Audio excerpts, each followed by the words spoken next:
You're listening to and such a short amount of time to do it in. a Mamma Mia podcast. Hey, Bingo. I literally almost put Bruna Papandrea on. Big Little Lies, The Dry, The Undoing, Queen America, Penguin Bloom, 9 Perfect Strangers, Wild. If these names mean anything to you, chances are you have internet access or you've been to the movies. They've been some of the biggest TV shows and movies created over the past couple of years. But what you might not know is that all of these movies and shows were created by a very special Aussie sisterhood in Hollywood. And at the centre of that sisterhood, the woman behind all of those shows and movies is a woman named Bruna Papandrea. Are you ready to go? Oh, yeah, babe. Should we just do this shit? I can't promise children won't come in. I've told them I'm doing a very important podcast. So important. And I will be From Mamma Mia, I'm Mia Friedman, and you're listening to a special series of No Filter, all about sisterhood, made possible by Frozen the Musical. If you've been listening to No Filter for a while, you'll know who Bruna is because I interviewed her a couple of years ago after Big Little Lies exploded. But if you don't, let me introduce her. Bruna Papandrea is quite simply the most powerful Australian in Hollywood. Not just the most powerful Australian woman, the most powerful Australian. She's a member of the Academy, which means she votes to decide who gets the Oscars. And she's produced award-winning smash hits Wild, Gone Girl, Big Little Lies and The Undoing, just to name a few. She's won Emmys and Golden Globes, and she could make movies with anyone. Like everyone, COVID kicked Bruna's ass in 2020. She had a huge number of massive projects that were days and weeks away from filming in cities all over the world. And they all shut down within a couple of days. So she picked up her life, her family, her 2 young twins and her husband, who works with her as a co-producer in her company Made Up Stories. And she moved everybody out to Australia, along with Melissa McCarthy and Nicole Kidman. And she moved everyone up to Byron Bay and spent 3 months making jobs and making extraordinary television based on the latest book by Leah Moriarty, 9 Perfect Strangers. Bruna's company is called Made Up Stories. It was started because she wanted to tell stories about women, for women. But if you've listened to all that and you were imagining someone all like fancy pants Hollywood, Bruna is the opposite. She's a down-to-earth girl from Adelaide who just happens to be kicking enormous goals in Hollywood. I start this interview by calling her Bingo for reasons that I can't quite remember. But she and I and another friend of ours, Kelly Stratton, were very, very tight in our late teens and early 20s. We lived in each other's pockets and for some reason, we all called each other Bingo. Here's Bruna. You know, we're calling this episode, I've already decided, the most powerful Australian in Hollywood. Fantastic. Fantastic. Because you are. But do you feel like you are? No, I don't feel like it. Look, I feel like I'm still learning. Like everything I do, I'm still learning. But yeah, I feel like I'm getting to work with people that I want to work with and I'm getting to do it consistently. Like, you know, I really haven't not been in production for the last few years. That's a thrilling feeling of knowing that, you know, you can get something made, anything. And I love these repeat relationships that I've had. You know, obviously just had an experience where I made my 4th thing in a row with Nicole and David Kelly.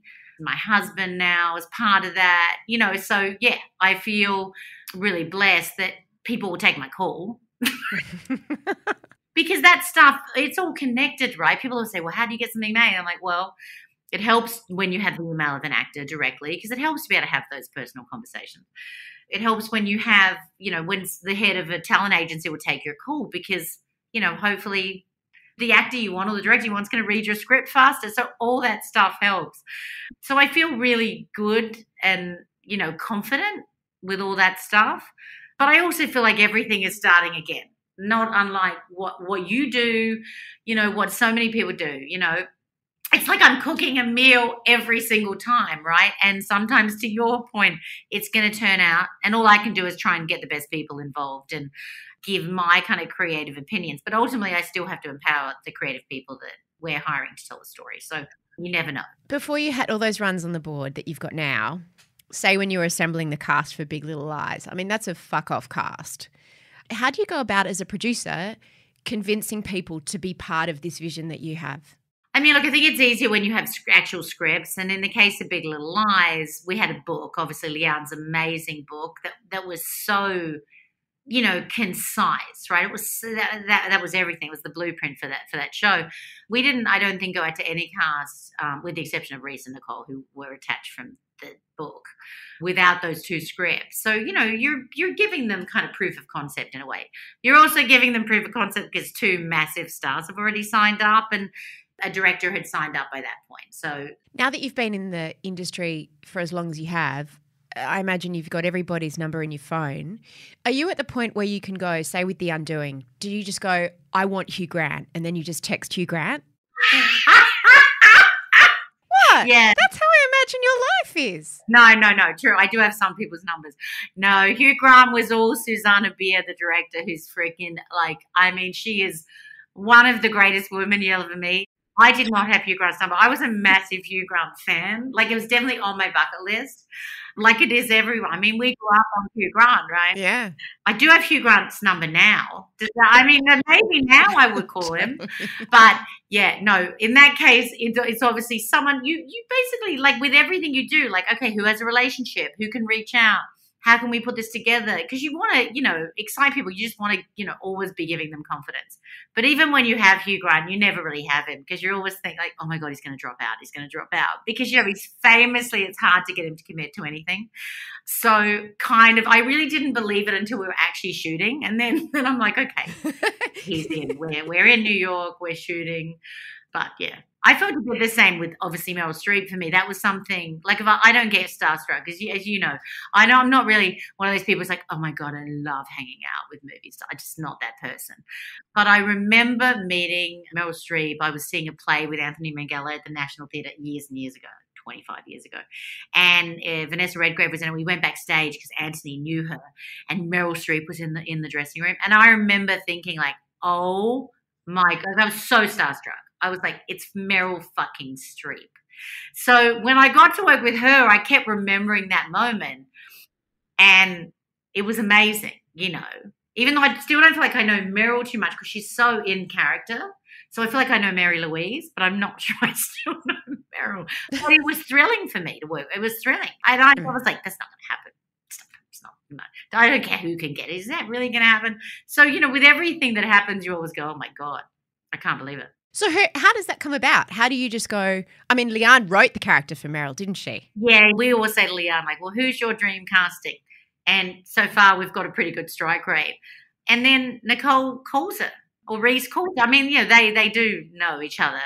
They share an agent, so you're obviously it's someone who's already familiar with the project. Kevin Huvane, who is Meryl's agent, who's wonderful. He was such a big proponent already of the project, loved the series. And I think what also really helped is she'd loved the first season. With stars of that level, what are the different things that they weigh into consideration before they take a part? Like with Hugh and with Meryl, what does it take to convince them? I think every single person is different. And that's why I never take offense. I often spend my time kind of placating filmmakers who get so upset when someone passes. I never get upset when someone passes, literally never, because I think it's about, are they trying to stay in one place for their children? Are they in the middle of a complicated relationship? Have they played this role before? Is this new territory? Is this a film? There's so many decisions that, get weighed into. I think, if you're Meryl Streep, it's is it something that, I'm going to enjoy doing? Is it a director I want to work with? At a certain point, right? You don't have to be working 12 months of the year. So I think every single person is different. You managed to get The Undoing done before COVID hit, right? Yeah, we shot before COVID hit. We were a long way through editing, but we couldn't get it finished in time. It was supposed to release earlier in May.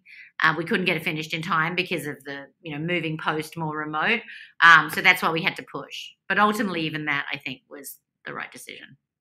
Yeah, but we shot it in New York, thank God. I think about that all the time. When was the decision made to shoot Nine Perfect Strangers in Australia, and how did you even go about it? Obviously, we shot a lot of stuff here. So, Australia's where I would shoot many things if I could. We started talking about it. Nicole and I started floating the idea. Obviously, she also has, shot a lot here. And it just made so much sense for that show, even though we were so close there. We were weeks away from shooting in California. So it having to kind of start again in some ways. So wait. You were about to shoot in California. You had the cast. And then what happened? COVID. And how did it happen? Like, what was the process We of? were in an office at Paramount on the lot, and then COVID hit. Everyone was shut down. You know, we were all major lockdown in LA. During that time was when we started to say, okay, it didn't look like obviously it was going to be opening up anytime soon. Is there another option? And then because the book, you know, by its nature was written in Australia, it was one place. Not only did it feel like Australia was the right place, it felt like a, you know, potentially a very safe show to make during COVID, because essentially it's two main locations. We stitched together two main locations to create this wellness retreat. It's also a very small cast comparatively, because there's not a lot of day players. You know, it's really this group of strangers that come into this wellness retreat. So a couple of things needed to happen. Our director needed to be on board. He was directing all of them. That wasn't a hard sell. He was like, yep, great. When do we leave? And we said, let's take a look at what's out there. So we put on a location scout. He scouted all over the place. He sent us photos, and everyone was very excited. I think because it actually exists here, these places, it was kind of an amazingly kind of fast process. And then we had to, you know, convince Melissa, obviously, who's also a producer and who has a family and stuff. So Melissa McCarthy. Yeah, Melissa McCarthy. We had to convince Melissa McCarthy. And so then we started showing her photos and said, here's what it would look like, and, you know, here's when it would happen. And I think part of the big stress is it just had to happen fast, right? Because we had all these actors with windows for last year, all with very busy schedules. So it was a bit like, I definitely felt like I was in Vegas. You just had to put the money down in some ways and just hope it all came together. Did you feel huge pressure trying to get Nine Perfect Strangers made during COVID with all these people that you'd brought to Australia? You were the first big international production. You'd obviously got special permission from the government, brought all these jobs to Byron. What were those months like? Yeah, it was a lot. It was more pressure leading up to it, I think, and just making sure that people were like the things you don't think about. Like my whole job became logistics, right? Testing protocols, travel, quarantine, the things you have to think about is like everyone has to have a separate vehicle, you know, you only can interact with certain people. There's a certain level of, you know, once people leave the set that, you know, you can't control. But that our whole job became that. Like at some point I was like, oh my God, I better get back to the creative of, oh, let's look at the script, right? Because you just become so stressed and, you know, yes, it was a lot of pressure. I knew also, I mean, if you've ever been to Byron Bay, which I'd only been twice, by the way, you knew you were offering people a pretty amazing, you know, opportunity. Sweet, sweet gig. Yeah, it's a sweet gig. And I got to say, I didn't really get Byron Bay. I know you've gone there for years. I didn't really get it. And then I spent a good 6 months there. And I finally was like, oh my God, I would drive to work every day, and like I would drive through the country, like see cows, and then I would go home and do that lighthouse work. And I was like, oh my God, like I'm not sure there's any more beautiful place in the world. So I definitely got it. And the people were kind of amazing.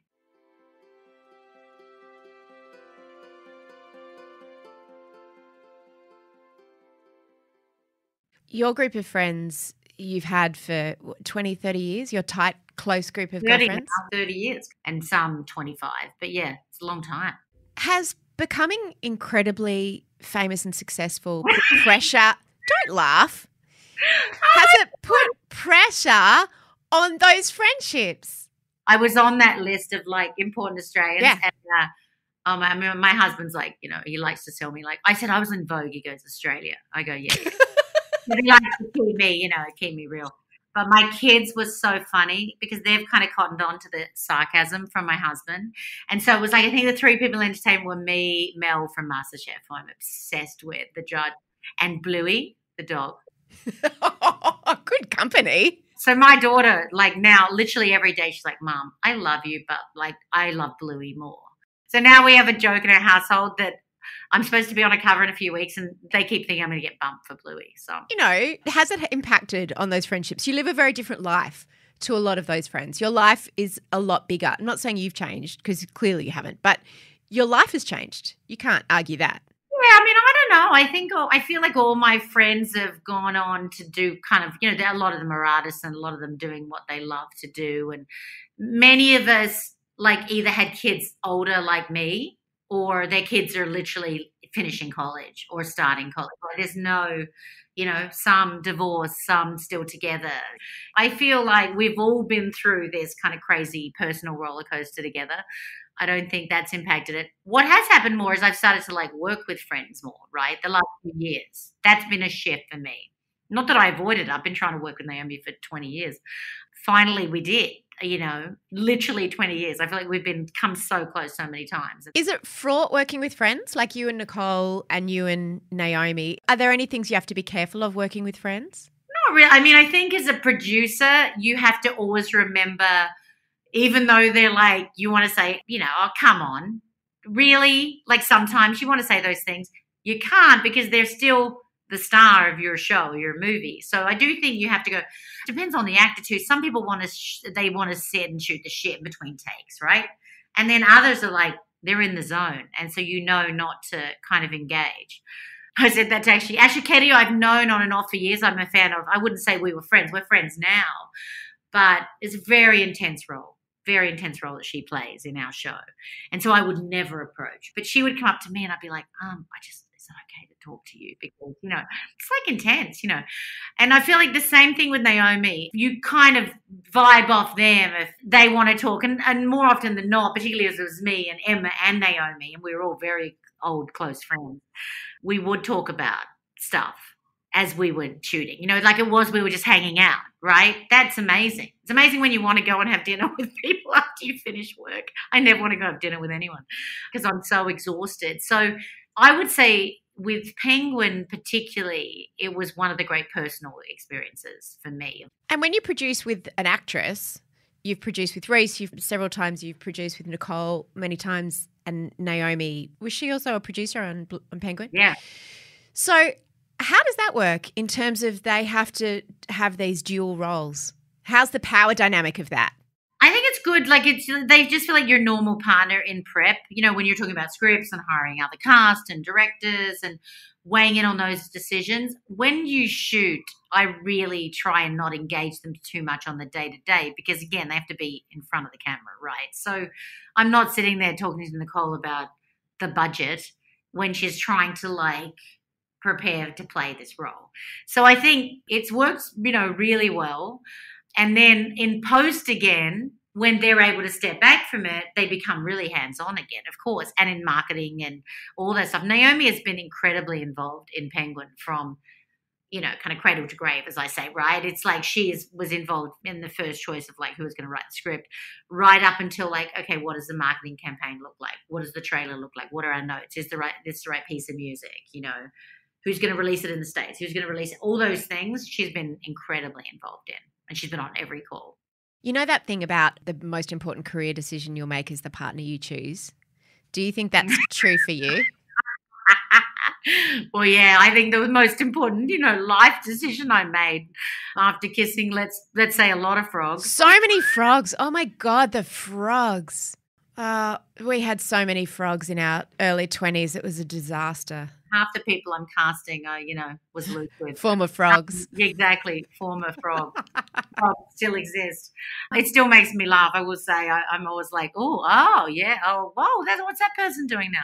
But yeah, for me, I definitely think, everything, I definitely feel like I am kind of happier now at this age than I've ever been.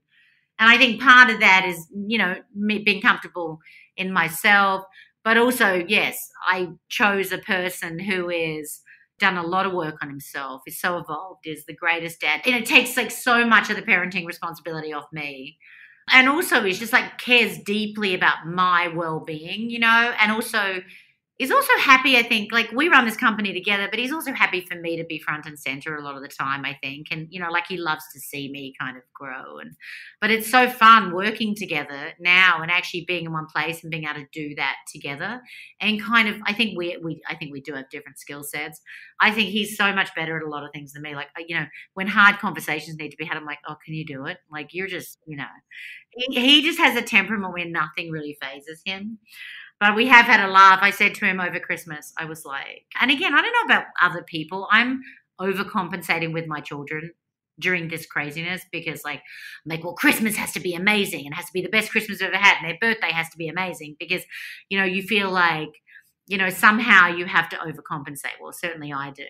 So, you know, I'm the person that does, you know, all the shopping and organizing the big family meal and doing everything. The mental load. And at one point we were, you know, flying off to Melbourne before we knew the borders were about to close again.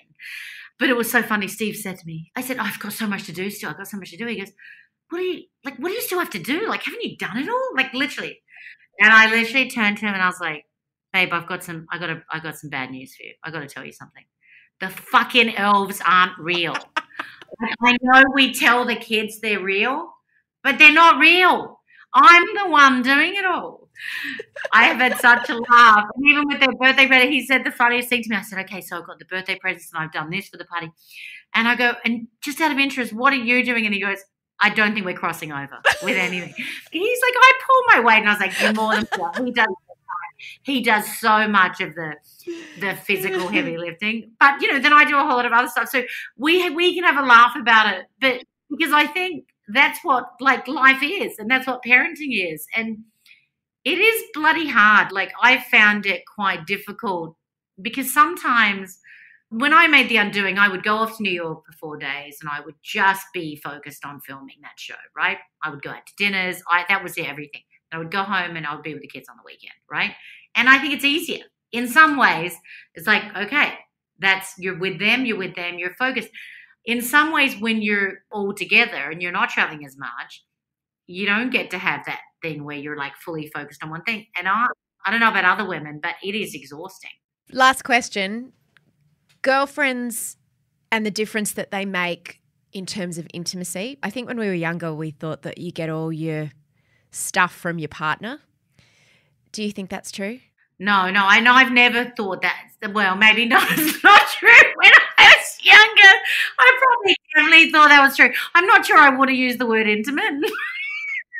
Well, maybe not the sex stuff, but you know the Renee Zellweger, you complete me shit, you know, thinking that they have to be your best friend and they have to be your everything. No, look, I do feel like I actually get a lot from him, but no, I get so much from my girlfriends and those interactions. And in fact, sometimes it's funny because I'll, you know, even when Emma and Naomi and I were on set and Steve would be there and, you know, sometimes you want to have a grumble about like another human being. My husband's like, I'm always like, your halo fell off because he doesn't like to talk badly about anyone. And I'm always like, babe, this is a girlfriend thing. Like I need to sometimes just like get stuff out. This is like the way I need these relationships.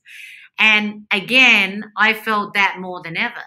And I think, you know, particularly with like, oh God, like with anything. By the way, talking about intimacy with your husband, you want to be able to talk with your girlfriends about that. Emotional intimacy, I mean. It's really important. And I got to say, I'm talking about that stuff more than I ever have because I don't think that's a comfortable place even with my girlfriends to talk about. You know, because for me, all these things are connected, right? It's like, how can I feel good physically and myself and emotionally and be able to kind of give that back to my family and my partner and, you know, my relationships with my friends. Because the one thing I'll say about my particular girlfriend group, I think I spent a lot of time being the instigator of a lot of conversations or planning events or being the person who puts the video together.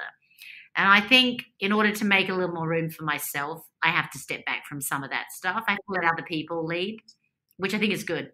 Like that 50th birthday video better be bloody good that they put together because... I hope Meryl's in it or there'll be trouble. Me too. And Hugh, fuck him if he's not. Hugh's definitely going to be in it. In fact, I'm going to put that on my bucket list right now. Hugh definitely has to be in it. I love you. Go be with your kids. Bye, Bingo.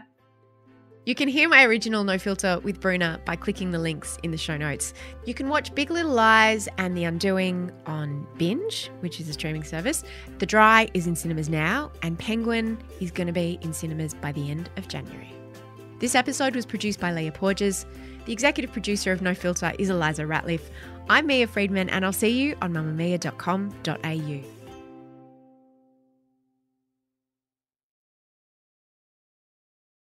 Mamma Mia acknowledges the traditional owners of the land we have recorded this podcast on, the Gadigal people of the Eora Nation. We pay our respects to their elders, past and present, and extend that respect to all Aboriginal and Torres Strait Islander cultures.